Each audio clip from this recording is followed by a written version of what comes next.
Jangan lupa subscribe, like, and share.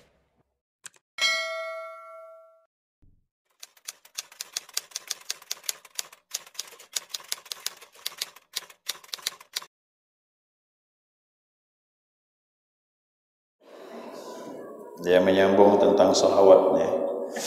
Jadi kemarin sudah kita bahas salawatnya. Ada 2 kali pertemuan. Apa itu makna salawat dan salam? Kenapa pakai Sayyidina? Kenapa Nabi diutus sebagai rahmat semesta alam? Kenapa beliau diutamakan daripada rasul-rasul yang lain? Sudah kita bahas. Mudah-mudahan dapat dipahami yang kemarin tu. Nah, sekarang kita lanjutkan. Sedikit masih menyinggung dengan salawat dan salam. Bermula digabungkan salawat dengan salam adalah sunnah. Ya. Jadi kalau kita bersalawat dengan Nabi, ya disunnahkan diiringi dengan salam. Jangan hanya salawat saja. Ya, iringi dengan salam. Kalau kita meninggalkan salah satu dari keduanya, hukumnya makruh.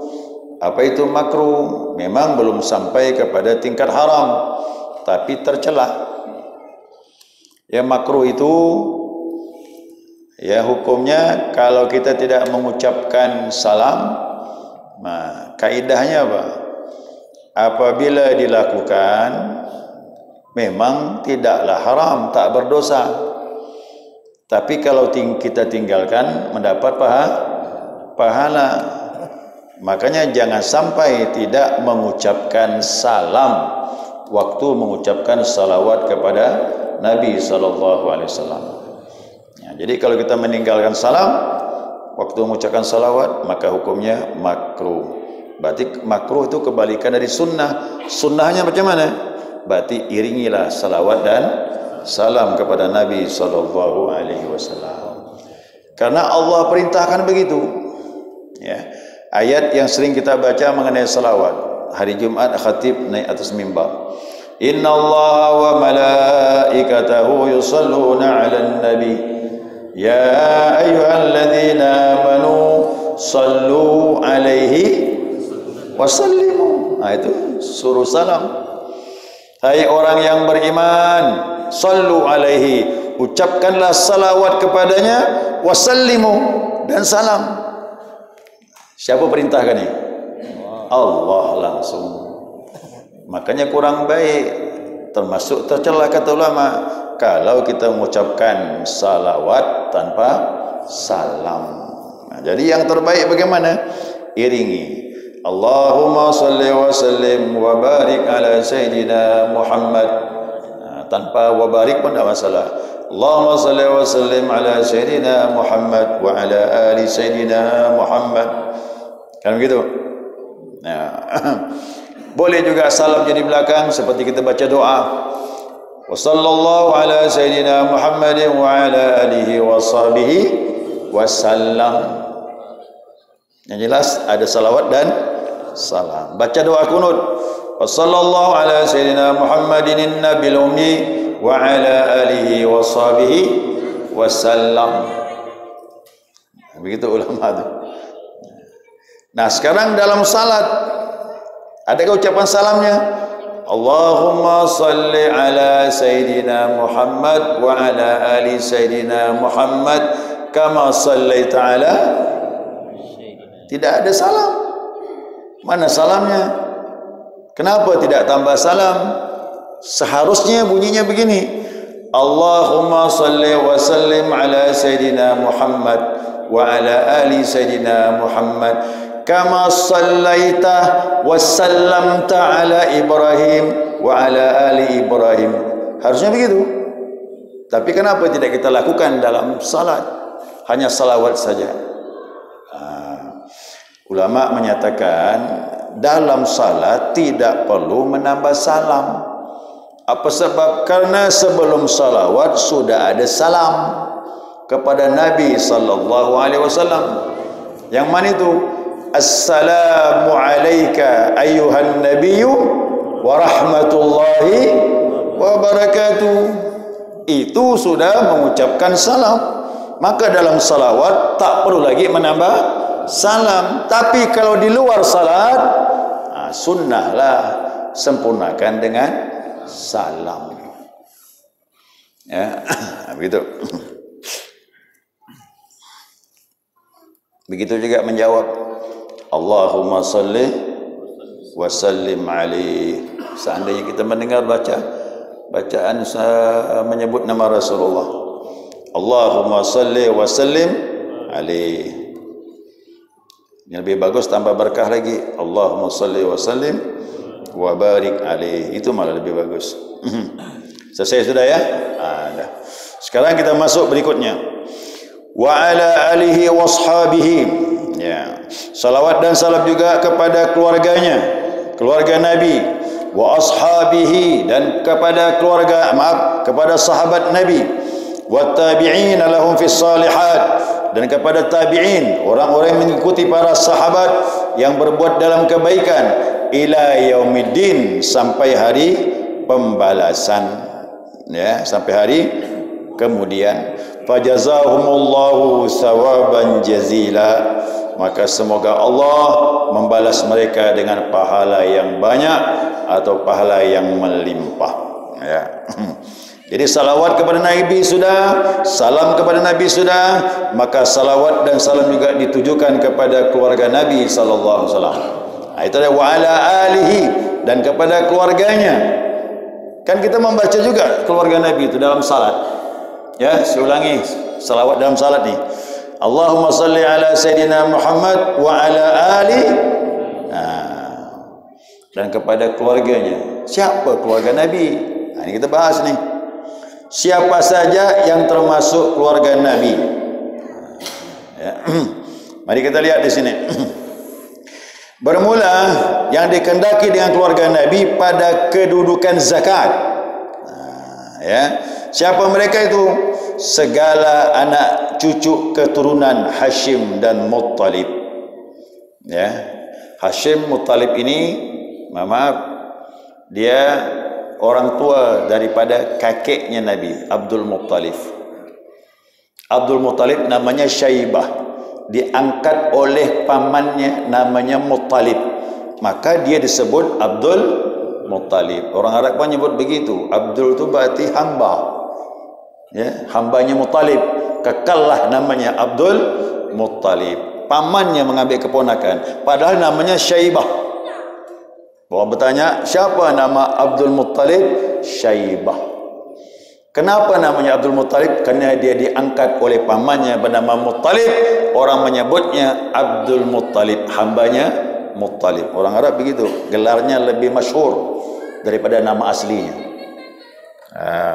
Ya. Ya. Dari Bani Hashim dan Muttalib. Ini saudara ini ya. Berarti kalau Nabi itu Rasulullah sallallahu alaihi wasallam, anaknya Abdullah, anaknya Abdul Muttalib, dan anak daripada Hashim. Hashim punya saudara namanya Muttalib. Ini keturunan inilah ni. Keturunan Muttalib dan keturunan Hashim, inilah yang dimaksud dengan keluarga Nabi sallallahu alaihi wasallam waktu kita bersalawat wa ala ali Sayyidina Muhammad, dan kepada keluarga Muhammad. Inilah dia, karib kerabat dari keturunan Bani Hashim. Dan ini dikatakan maqamuz zakah. Dia punya kedudukan, tapi kedudukan zakat. Artinya apa? Mereka ini tak boleh terima zakat. Apakah berlaku sampai sekarang? Menurut pendapat yang mu'tamad, bahwa berlaku sampai sekarang, mereka ini tidak boleh terima zakat. Sedekah sunnah masih boleh, cuman yang terbaik beri hadiah. Di sinilah kemuliaan keluarga Nabi sallallahu alaihi wasallam. Termasuk dari sini di Keratun ni, Syarif dan Syarifah. Sebenarnya mereka tak boleh terima zakat. Habib-habib itu kan habaib, tak boleh terima zakat. Kadang-kadang banyak juga mereka tu orang yang susah, Kuda begini susah juga kita ni. Jadi kita dihadapkan satu sisi hidupnya susah, ya kan? Aslinya mau beri, tapi dalam sisi yang lain hukum melarang. Maka lebih baik berikan secara hadiah atau infak sunnah masih boleh. Zakat jangan. Kenapa zakat tidak diperbolehkan? Begini, ya, ada sejarahnya nih. Hasan dengan Husain lagi nakal-nakalnya, kira-kira umur 3 tahun begitulah Pak, 3 tahun 4 tahun kan lagi nakalnya itu. Ya, setiap tahun pas musim itu, kurma sih tidak pakai musim, tapi ada waktu tertentu begitu banyak buahnya, maka dikumpulkan zakat kurma itu begitu banyak di halaman Masjid Nabawi, di halaman Masjid Nabi. Ya kita anggap lagi di sini sekarang ini pakai keranjang lah, seperti orang mengumpulkan buah apa, langsat. Ya, jadi banyaklah pohon kurma tu, buah-buahnya pakai keranjang-keranjang. Nah, Hasan dengan Husain ini bermain-main, lagi-lagi nakalnya, sambil main namanya anak-anak, nyambil lah, diambil, dikunyah. Kan gitu, sambil lari-lari, puas dah, capek, ambil kurma, kunyah. Langsung dipandang Nabi SAW. Nabi melihat cucunya makan kurma, tapi kurma zakat. Langsung Nabi mendekati, kata Nabi, ukhruj, kata Nabi, keluarkan, suruh keluarkan. Dikeluarkanlah kurma dari mulutnya itu. Marah kakeknya ni. Apa kata Nabi? Nabi menyatakan, inna hadhihi sadaqah awsakhun nas, kata Nabi. Sesungguhnya zakat ini, sedekah wajib ini, kotoran harta manusia. La tahillu li Muhammadin wa li Muhammad wa ali Muhammadin. Ini tidak halal untuk Muhammad dan tidak halal untuk keluarga Muhammad sallallahu alaihi wasallam. Baru pahamlah sahabat, ya. Dan keluarga Nabi baru tahu bahwa kita ini ada ketentuan, tak boleh sembarangan makan harta, yaitu zakat. Karena zakat ini kotoran harta. Jadi dapat hukum di sini bahwasanya siapa yang punya zakat sudah cukup haul dan nisabnya, tak dikeluarkannya, masih kotor hartanya itu. Berarti dia memakan kotoran harta sendiri. Dan untuk keluarga Nabi tak boleh, kan ada kemuliaan. Masa kotoran harta mau diberikan kepada keluarga Nabi SAW?